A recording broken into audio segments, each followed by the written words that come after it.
Pill mill warning signs may not present themselves until the consumer returns to pick up their prescription. There are also more pervasive signs that aren't directly related to the consumer interaction process. Here are some more red flags to look for. You feel compelled to hire security to prevent problems. People pay with cash or credit card more often than through insurance. Your pharmacy charges more, and people are willing to pay more, for controlled substances than nearby pharmacies. People comment about the price of drugs on the street, refer to drugs by their street names, or ask for a specifically colored pill or liquid. The prescriber has been subject to disciplinary action by his or her licensing board. The prescriber has had their DEA registration removed. The prescriber has been subject to criminal action. One or more wholesalers have expressed concern about the number of controlled substances ordered by your pharmacy. Wholesalers have discontinued supplying drugs to your pharmacy. Your pharmacy has previously been warned or disciplined by the Texas State Board of Pharmacy for non-therapeutic dispensing of controlled substances.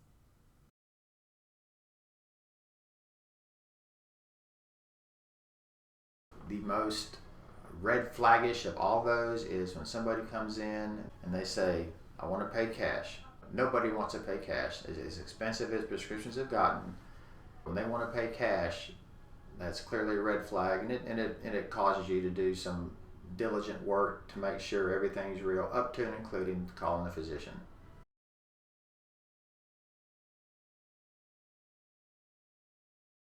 I can ask the patient questions about what is really occurring for this type of prescription. It seems out of the norm. Sometimes they tell you. Sometimes they say they've been on it forever and they're just in the neighborhood stopping in. Some of them appear annoyed that you even asked a question, and you just have to proceed from there. But usually if they act annoyed, something's not really right or correct about the process.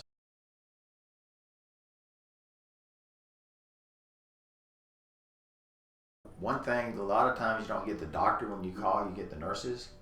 And I will ask questions, exactly why is somebody getting a large quantity of a medication that usually is not written in that large of quantities. Sometimes they'll give me an answer.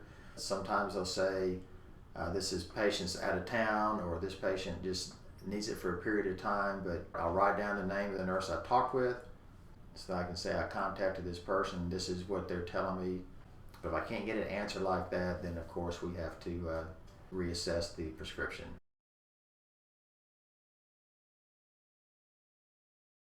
You really need to develop a relationship with the other pharmacies in the area, because it's a great resource and everybody knows the problem people. We just got one, and it's like I had to talk to the other pharmacists. Okay, so what happened when this occurred? What happened when that occurred?